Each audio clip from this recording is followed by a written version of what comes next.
The unsolved death of Barbara McNair's husband is a documented history of organized crime and a professional mafia execution. In December 1976, the husband of the famous entertainer was found dead inside their Las Vegas mansion. As a known associate of the Chicago outfit, he was executed with multiple gunshots to the back of the head. With zero signs of forced entry or physical struggle, forensics concluded he willingly let his killers inside. Despite his high-profile mob connections, the case remains completely unsolved nearly 5 decades later. This is the cold physical reality of a mid-century mob hit. A single heavy-caliber gunshot fractured the dense desert silence surrounding a sprawling 20-room mansion on South Bruce Street. The acoustic shockwave echoed through the immaculate hallways of the estate, eventually fading into the dry Nevada air, leaving behind a crime scene that would paralyze Las Vegas homicide detectives for the next 5 decades.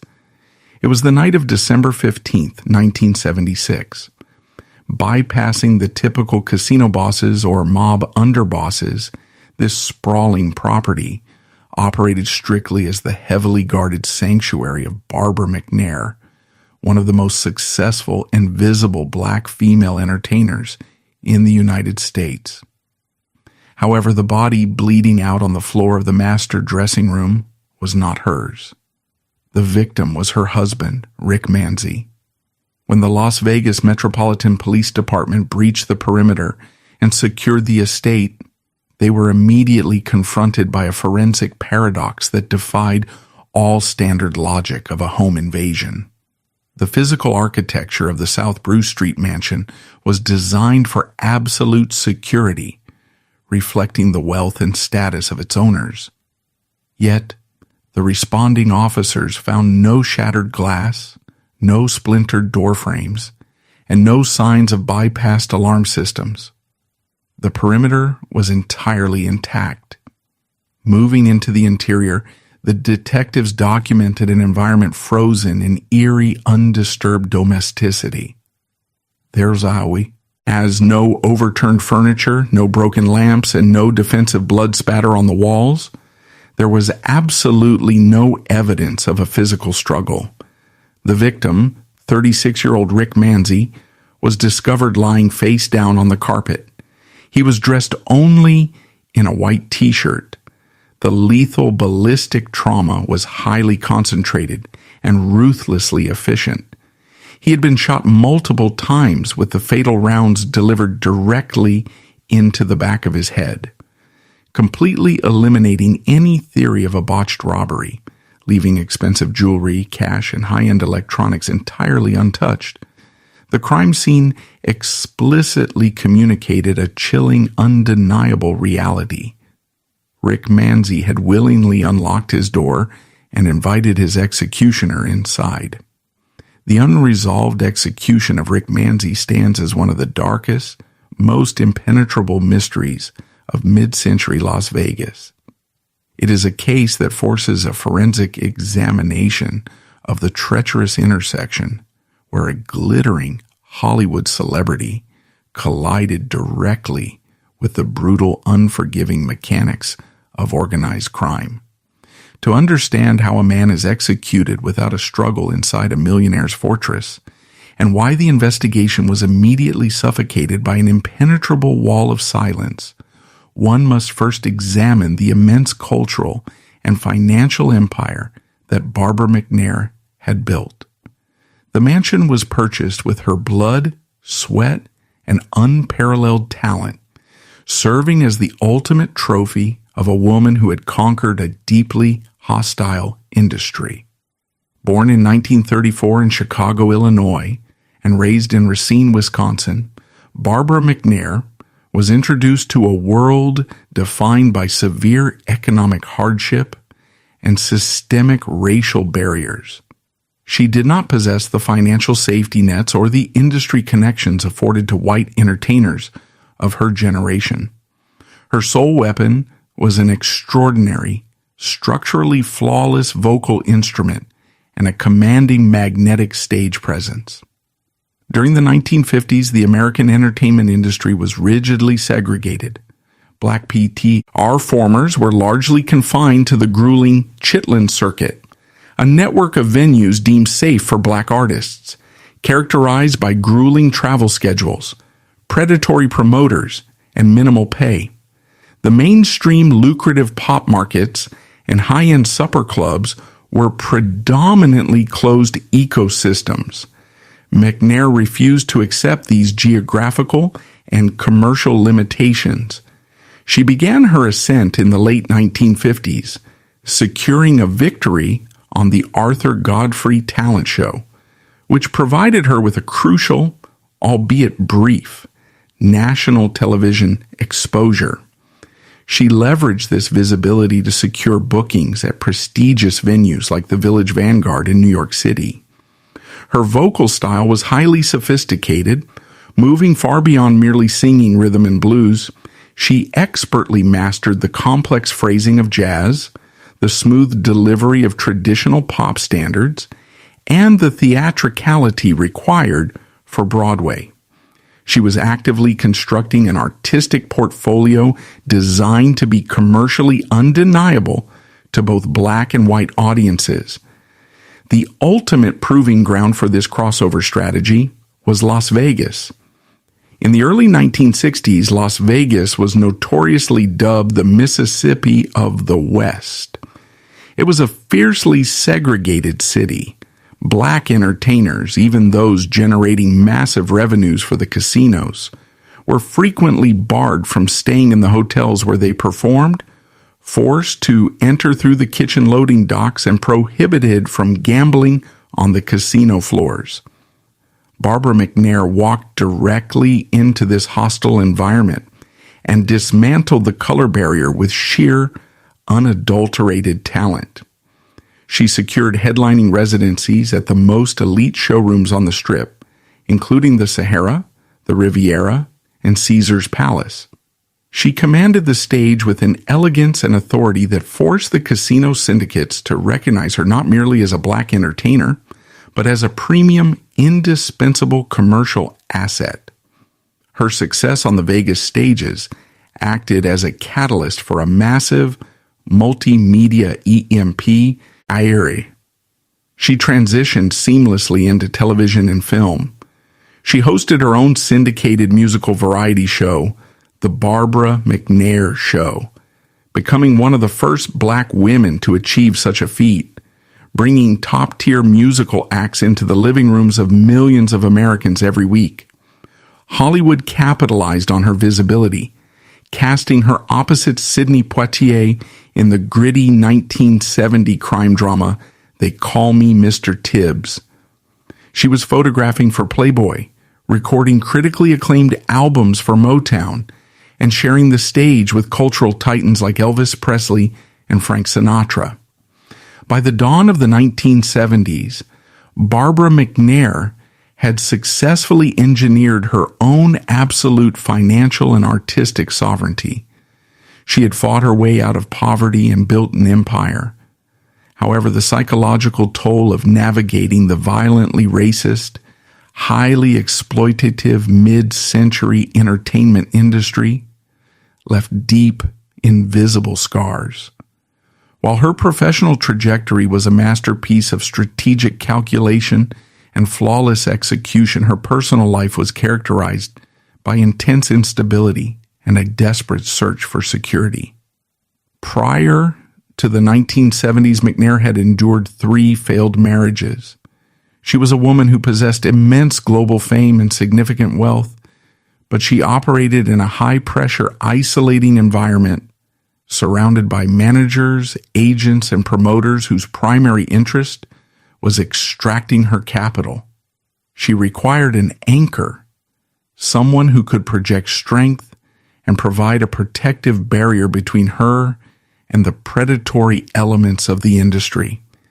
In the late 1960s, while navigating the emotional fallout of a marital separation, her orbit intersected with Rick Manzie. Operating entirely outside the realms of acting, record producing, or casino management, Manzy presented a polished, meticulously tailored exterior and projected an aura of quiet, dangerous confidence. He knew how to navigate the VIP rooms of Las Vegas. He possessed an intimate understanding of the city's power, dynamics, and he knew exactly how to speak to a woman who was exhausted from constantly defending her own empire.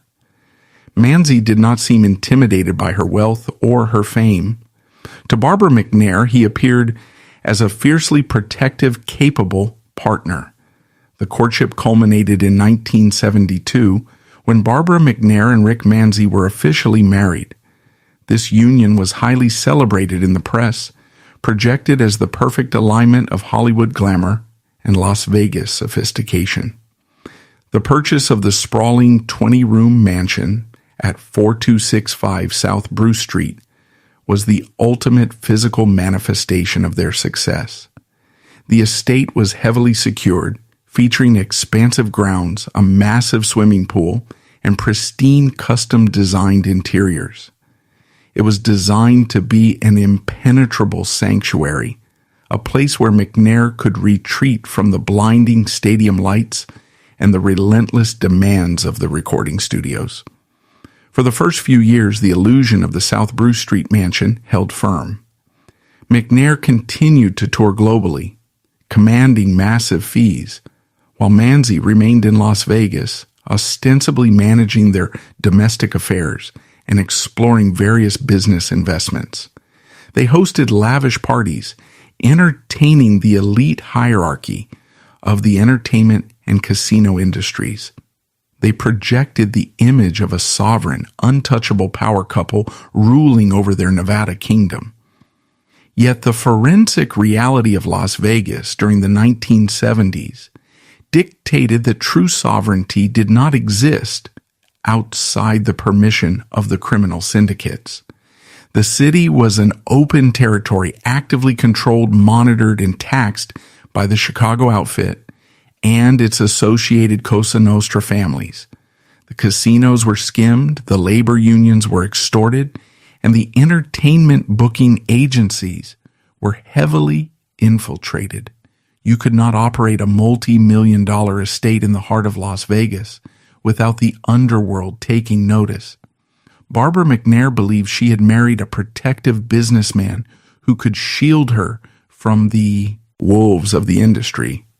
She was tragically unaware that she had actually invited one of the wolves directly into her sanctuary. Rick Manzy was not a standard Hollywood husband. The polished suits and the smooth demeanor were a highly effective camouflage for a man who operated deep within the most violent, unregulated sectors of the American economy.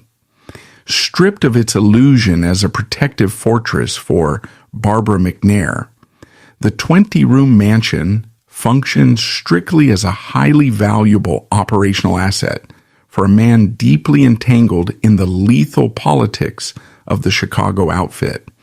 The marriage that McNair viewed as her ultimate salvation was, in objective forensic terms, the precise mechanism that unlocked her front door to a mafia executioner.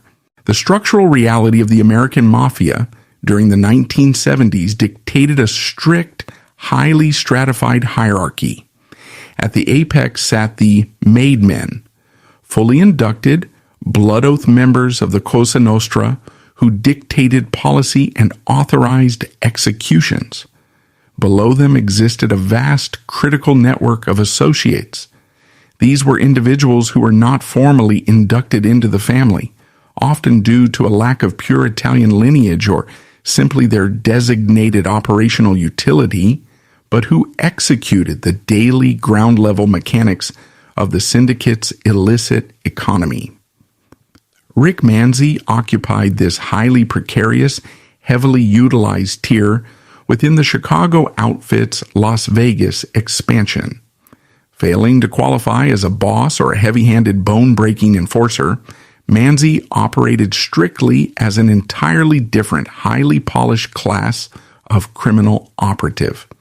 He was a connector, a facilitator, and a highly polished frontman who specialized in moving freely between the legitimate, glittering heights of the entertainment industry and the violent, unregulated depths of the underworld. A forensic analysis of his primary operational asset, his marriage to Barbara McNair, explicitly exposes the specific fatal trajectory of Rick Manzie. In the ruthless calculus of the Chicago outfit, a celebrity spouse was not merely a romantic partner. She was a masterclass in operational camouflage.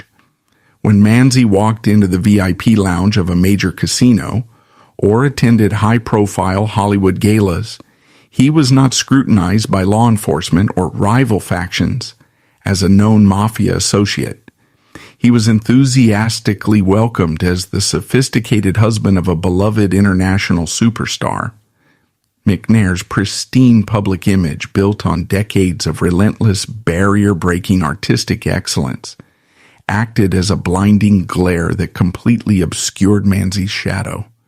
He weaponized her fame to bypass standard security protocols, gain access to affluent, high-value targets for illegal gambling rings, and launder his own reputation. He utilized his sprawling mansion on South Bruce Street not as a domestic sanctuary, but as a heavily secured staging ground for illicit operations, operating under the assumption that the Las Vegas police would never dare execute a narcotics or gambling raid on the residence of a global icon. Manzie's ability to navigate the upper echelons of the entertainment industry made him uniquely valuable to the most dangerous man in Nevada, Tony Spilotro. In 1971, the Chicago outfit dispatched Spilotro, infamously known as the Ant, to Las Vegas with a singular, violent mandate. Spilotro was tasked with securing the syndicate's massive, multi-million-dollar casino skimming operations, neutralizing rival factions, and imposing absolute discipline upon the local underworld. Spilotro was a man who utilized extreme theatrical violence as his primary communication tool. However, the complex ecosystem of Las Vegas required more than just brute force. It required diplomatic infiltration. Spilotro needed operatives who could identify marks, negotiate illicit loans, and manage clandestine gambling operations without drawing the immediate, intense scrutiny of the Federal Bureau of Investigation. Rick Manzie became an essential trusted component of Spilotro's immediate network. The relationship between the ruthless enforcer and the polished celebrity husband was symbiotic. Spilotro provided Manzie with the ultimate underworld protection and the financial backing of the Chicago outfit. In return, Manzie provided Spilotro with access. Manzie utilized his wife's social circle to identify wealthy tourists, degenerate gamblers among the Hollywood elite, and vulnerable casino executives. He funneled these high-value individuals into the outfit's illegal high-stakes sports betting operations and private poker games. He was the velvet glove concealing Spilotro's iron fist. The association was so tightly bonded that Manzie began to operate with a terrifying, unearned arrogance. He mistakenly believed it had his proximity to Tony Spilotro granted him the absolute immunity and authority of a made man. This fundamental misunderstanding of his own expendability would ultimately seal his death warrant. As the 1970s progressed, Manzie's ambition began to severely outpace his operational caution. The steady revenue generated from facilitating illegal gambling was insufficient for his ego. He began to aggressively expand his illicit portfolio, venturing into highly volatile, fiercely protected territories. Investigative archives and intelligence reports from the era strongly indicate that Manzie transitioned from a mere facilitator of gambling into the direct financing and distribution of narcotics. In the rigid, hypocritical structure of the 1970s mafia, narcotics trafficking was officially prohibited by the Commission due to the severe federal prison sentences it attracted. Yet it was secretly tolerated by the bosses as long as it generated massive insulated profits. However, for a low-level associate like Manzy, operating a rogue narcotics pipeline without absolute explicit authorization from the hierarchy was an act of operational suicide. It exposed the syndicate to unnecessary federal heat and disrupted established distribution territories. The physical toll of this illicit expansion began to manifest directly on Manzy's own body.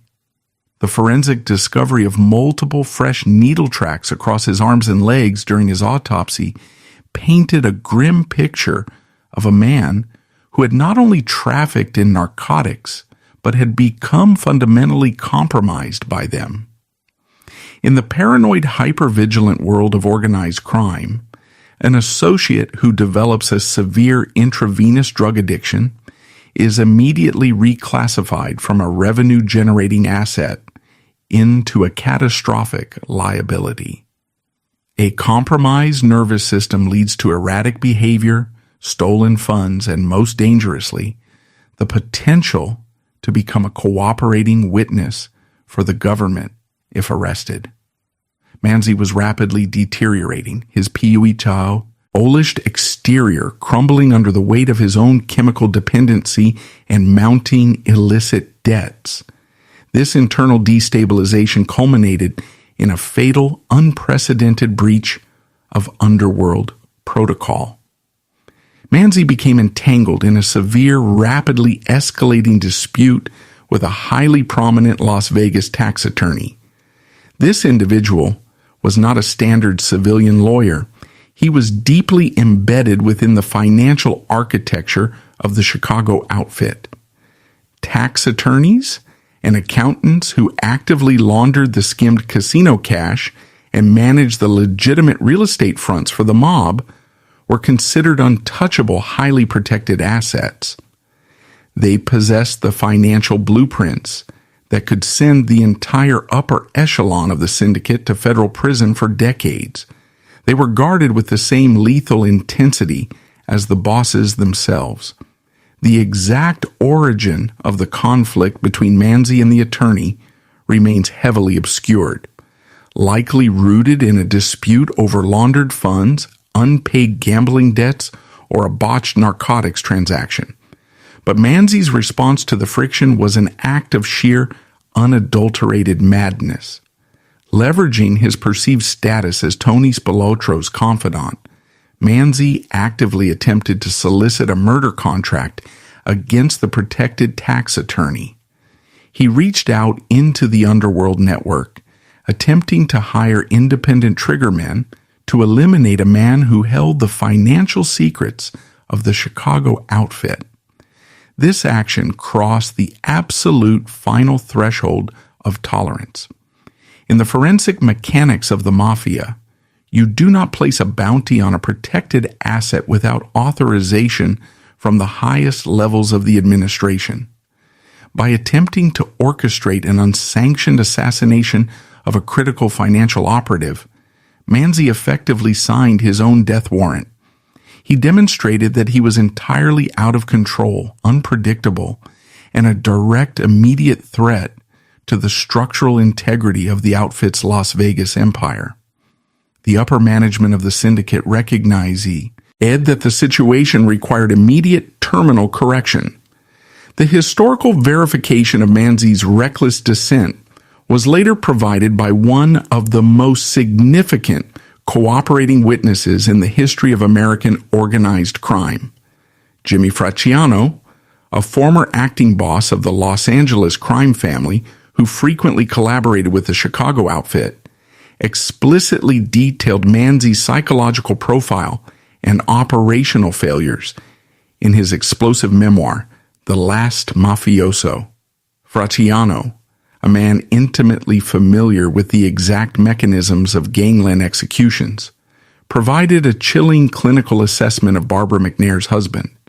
He categorized Manzy not as a respected earner, but as a dangerous, overreaching amateur. Fracciano documented that Manzy's ambition was boundless, but his strategic intelligence was fundamentally flawed. He created unnecessary enemies, failed to respect the established chain of command, and operated under the lethal delusion that his connection to a famous singer and a violent enforcer made him bulletproof. In the cold, objective assessment of the Cosa Nostra, Manzy was a malfunctioning component that needed to be surgically removed before it destroyed the entire machine. By December of 1976, the invisible machinery of the Chicago outfit had already processed the execution order. The environment inside the South Bruce Street mansion had fundamentally shifted. It was no longer a staging ground for Manzy's illicit ambitions. It was a containment zone waiting for the strike. The timing of the operation required meticulous strategic calculation. The syndicate could not execute the hit while Barbara McNair was present. Murdering a highly visible, internationally beloved celebrity would trigger an unprecedented multi-agency federal response that would completely dismantle the outfit's Las Vegas operations. The executioners required a window of absolute isolation, a period where the high-profile shield was geographically removed from the tar. That optimal window materialized in the second week of December. Barbara McNair secured a highly lucrative extended booking in Chicago, Illinois. She packed her wardrobe, gathered her musical arrangements, and boarded a flight out of Nevada, entirely unaware that her departure was the precise logistical trigger the syndicate had been waiting for. She left Rick Manzie alone in the 20-room estate. He was isolated, chemically impaired, and entirely stripped of his celebrity armor. The trap had been flawlessly set. The geographical disparity between the glamorous zenith of American entertainment and the brutal, cold-blooded reality of an underworld execution was separated by exactly 1,700 miles on the night of December 15th, 1976. In the affluent suburbs of Chicago, Illinois, the Condesa del Mar nightclub was packed to maximum capacity. Barbara McNair stood center stage, bathed in a warm, focused spotlight, draped in designer couture. She was delivering a flawless vocal performance, her voice soaring over a complex orchestral arrangement to the thunderous applause of an elite, paying audience. She was entirely immersed in the absolute peak of her professional sovereignty. At that exact chronological moment, her 20-room sanctuary in the Nevada desert was enveloped in a suffocating clinical silence. When detectives breached the estate on South Bruce Street, they confronted a locked room paradox. The perimeter was entirely intact, no shattered glass, no bypassed alarms. Manzy's body lay in the dressing room without a single defensive wound, signaling a chilling reality. He hadn't just unlocked his door, he had willingly welcomed his executioners. The structural integrity of the house was 100% intact. Moving into the interior, the forensic paradox deepened. A violent, unexpected intrusion typically generates a chaotic crime scene. Victims fight back, lamps are knocked over, drywall is dented, carpets are bunched, and the victim's hands usually display distinct defensive wounds, bruised knuckles, broken fingernails, or lacerations on the forearms from attempting to deflect a weapon. Detectives examining Manzy's body in the surrounding dressing room found zero evidence of kinetic conflict. Manzy's hands were clean. The room, aside from the casually discarded clothing, was immaculate. The homicide detectives were forced to construct a deeply chilling operational timeline based entirely on the absence of evidence. The lack of forced entry and the lack of a struggle dictated a singular, terrifying reality. Rick Manzie knew his killers. He did not just know them, he trusted them implicitly. The detectives reconstructed the sequence of the ambush. Earlier that evening, the doorbell rang, or a prearranged knock echoed through the foyer. Manzie, completely isolated in the massive estate, walked to the front entrance. He likely checked the peephole or the intercom system. The faces staring back at him did not trigger any adrenaline response or suspicion. He recognized them as associates, perhaps men he had conducted illicit business with numerous times before, men he believed were operating under the same Chicago outfit umbrella. Operating under this fatal miscalculation of his own safety, Manzie unlocked the deadbolts, disarmed the perimeter alarm, and opened the door. He invited his executioners inside. The killers did not immediately draw their weapons in the foyer. That would have triggered a panic and a potential foot chase through the house, creating an uncontrolled environment. Instead, they engaged Manzie in conversation, operating with cold, sociopathic calm. They followed him as he walked casually through his own home, leading them directly into the master suite. By following him into the dressing room, they isolated him in an enclosed space with minimal avenues of escape. Manzie turned his back to them, perhaps to reach for a fresh shirt or to retrieve something from a closet. It was at this precise moment of absolute unguarded vulnerability that the trap snapped shut. The executioners drew their weapons. They did not announce their intentions. They simply raised the barrels, aimed directly at the back of his skull, and pulled the triggers. The ballistic evidence recovered at the scene provided a clinical read of the assassin's methodology. Manzie was struck by multiple heavy caliber rounds. The fatal shots were grouped tightly in the back of his head.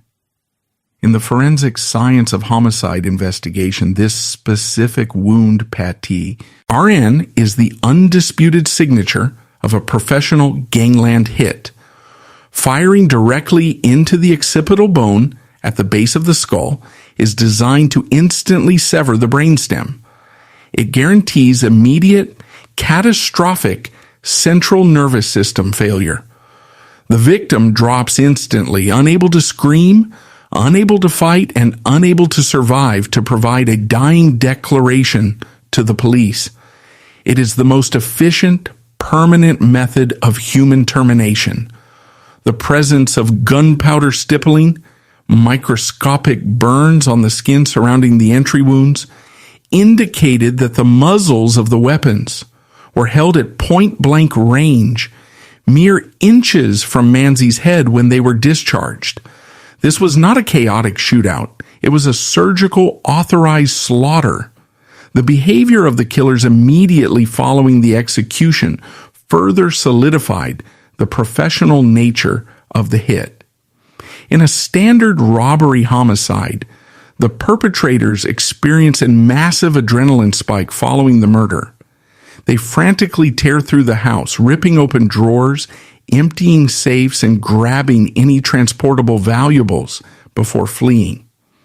The executioners in the South Bruce Street mansion did none of this. The detectives noted that Barbara McNair's expensive jewelry boxes were entirely untouched. Manzie's luxury watches remained on the dresser. Stacks of cash located in the immediate vicinity of the body were ignored. The killers had not entered the fortress to extract wealth. Their sole objective was the extraction of Rick Manzie's life.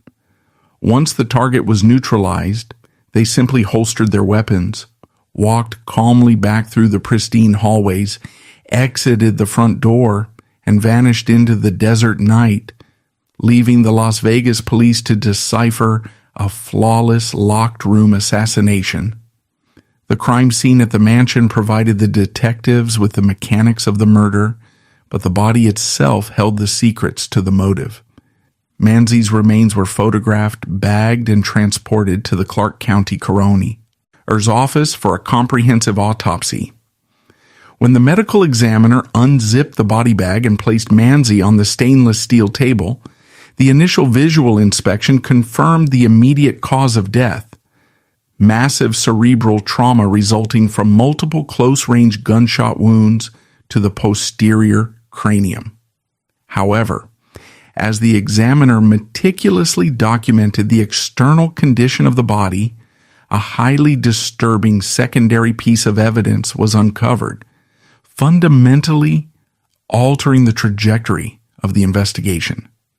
Scattered across Manzy's arms, legs, and the softer tissue of his buttocks were numerous fresh puncture wounds, categorically eliminating any possibility of defensive lacerations or post-mortem injuries.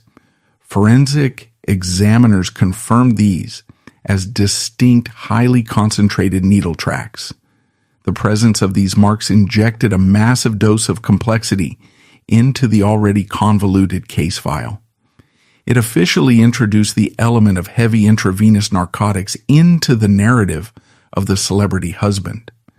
The homicide detectives and the coroner were forced to evaluate two distinct, equally grim forensic scenarios regarding these puncture marks.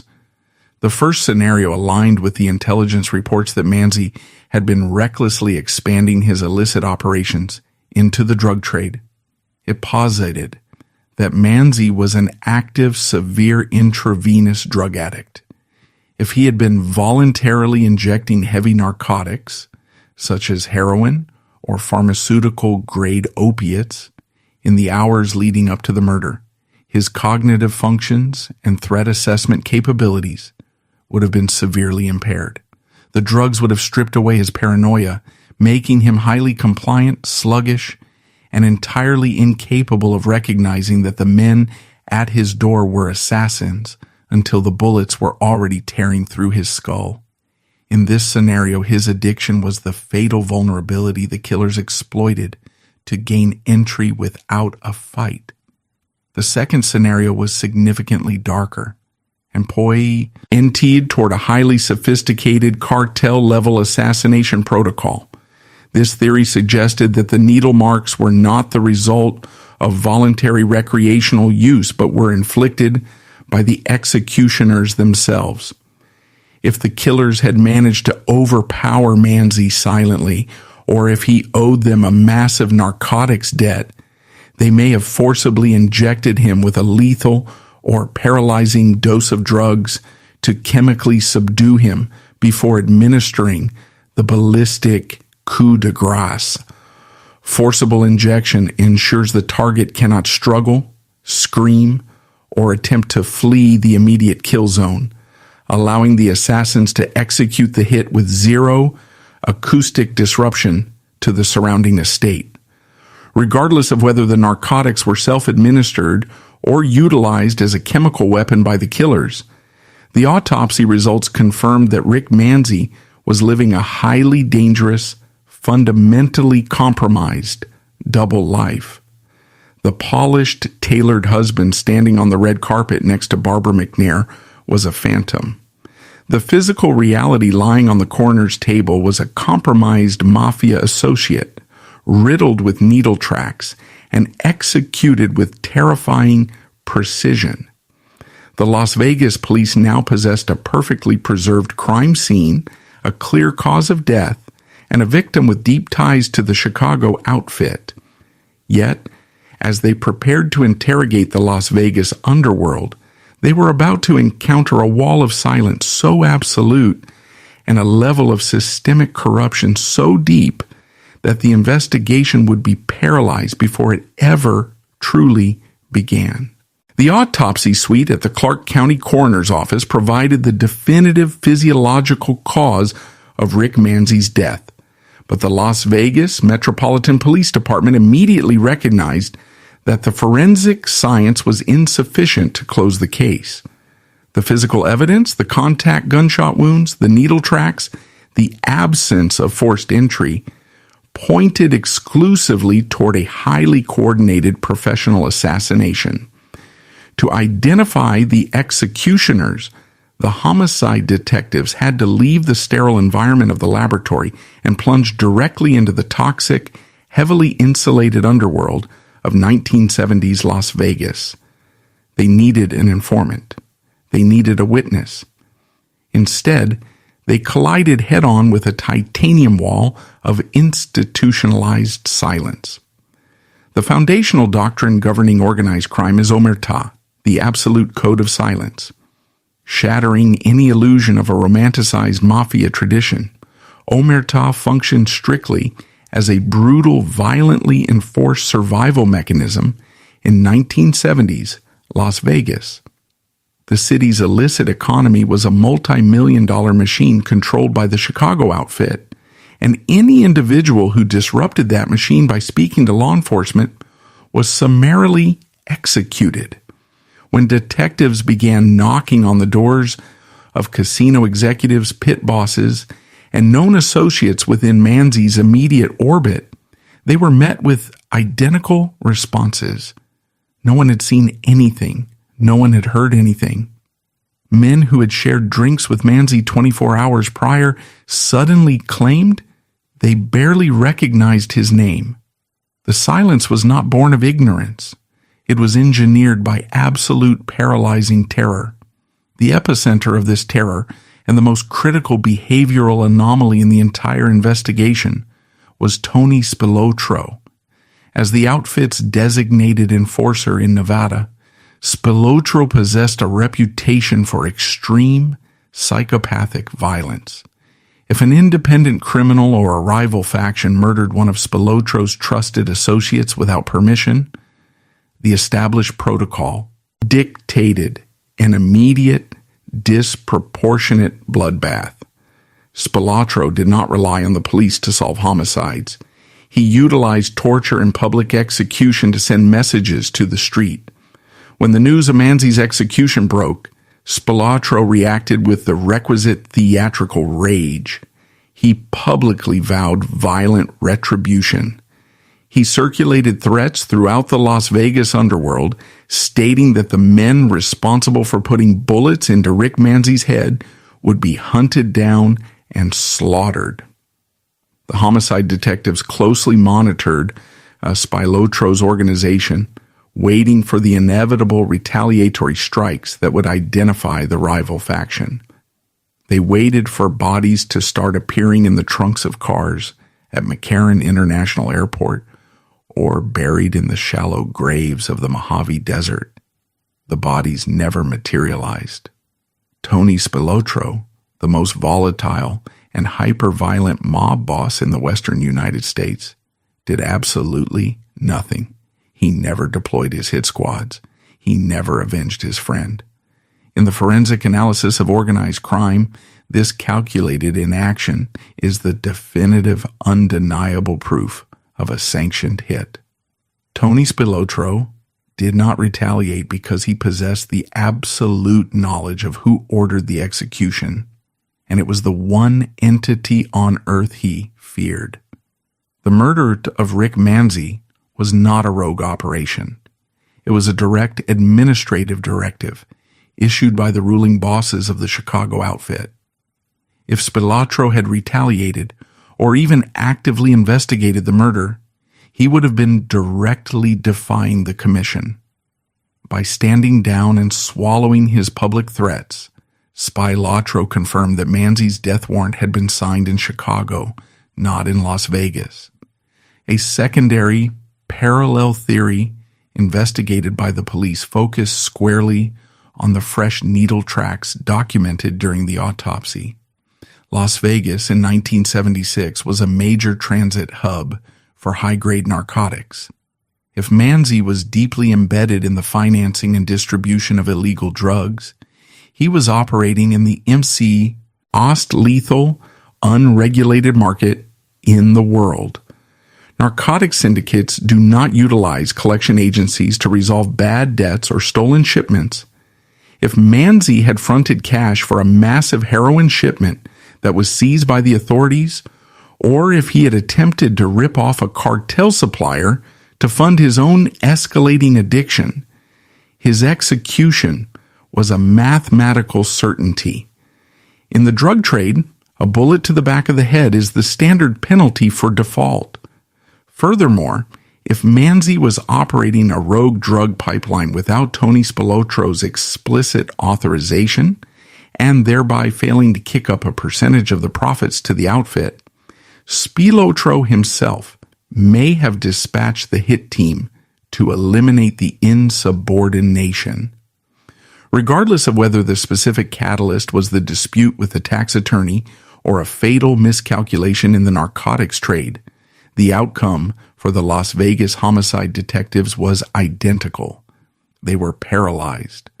They possessed theories, intelligence reports, and whispers from confidential informants, but they possessed zero actionable evidence.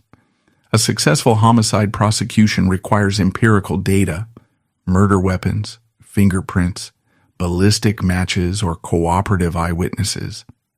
The executioners at the South Bruce Street mansion left nothing behind.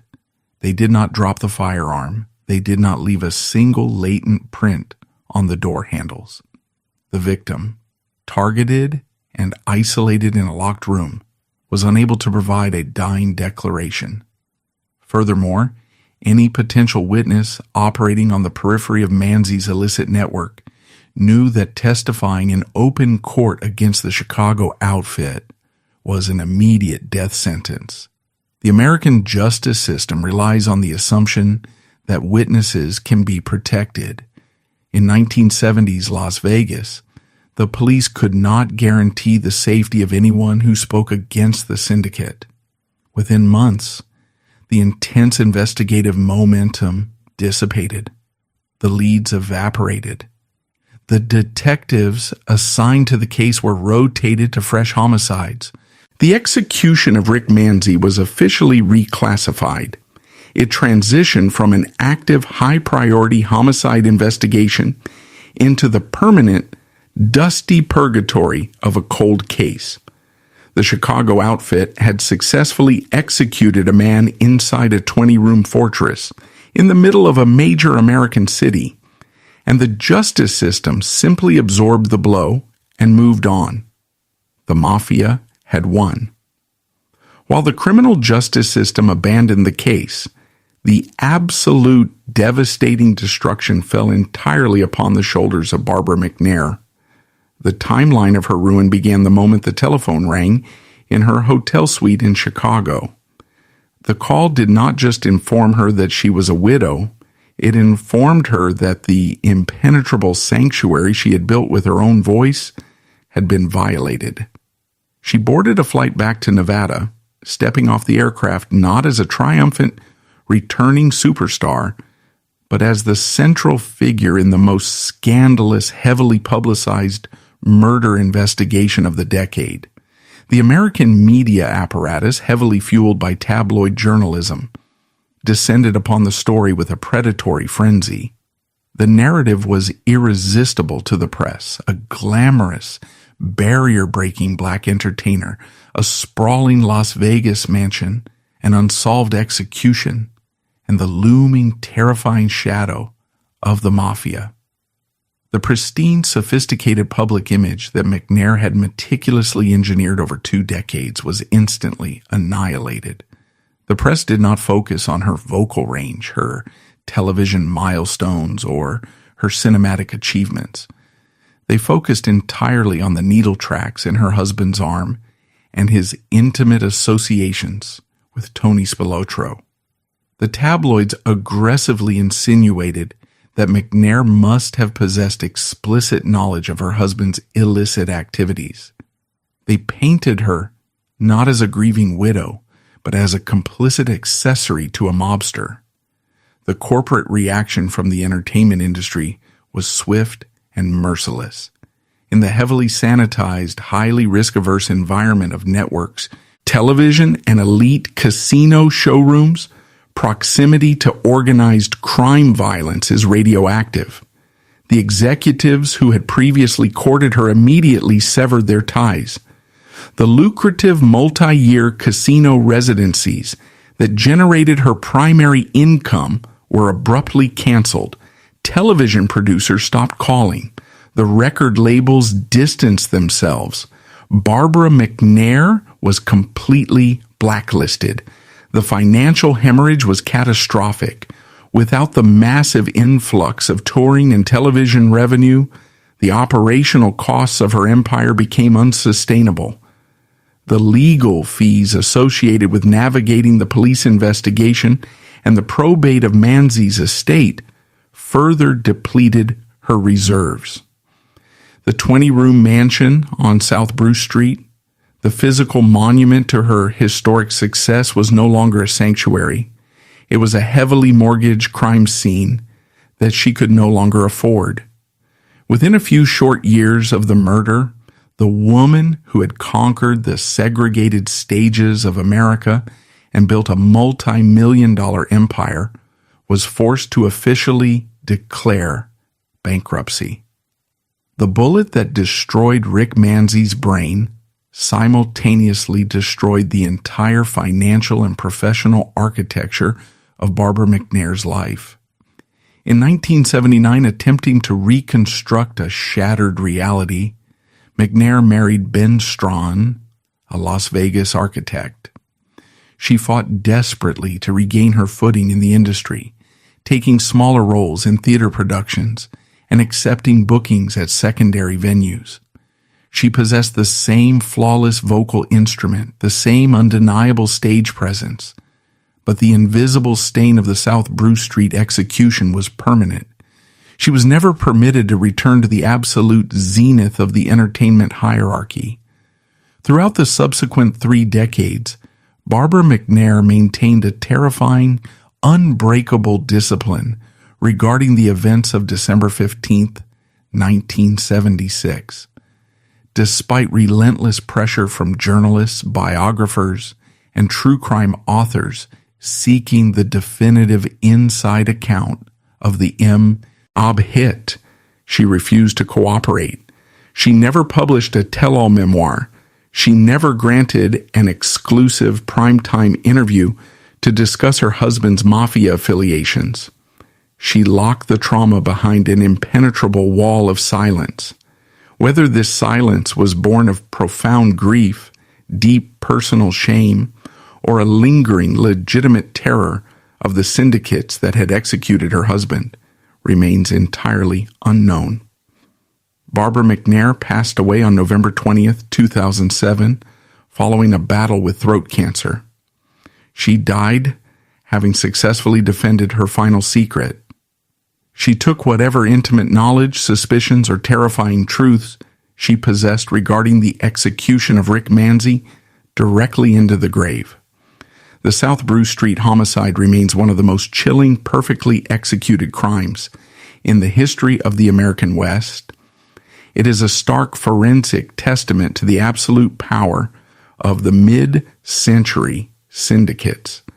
They demonstrated the capacity to bypass high-level security, execute a target in his own dressing room, silence the most volatile enforcers in the city, and completely paralyze the local police department. Elevating beyond a simple assassination, the syndicate entirely erased the man, casually destroying the legacy of one of the generation's greatest entertainers in the process. After nearly 50 years, the case file remains open, gathering dust in the archives of the Las Vegas Metropolitan Police Department. There are no suspects. There are no leads. There is only the enduring, terrifying reality that in the shadows of Las Vegas, the perfect murder is not a myth. It is simply a matter of authorized execution.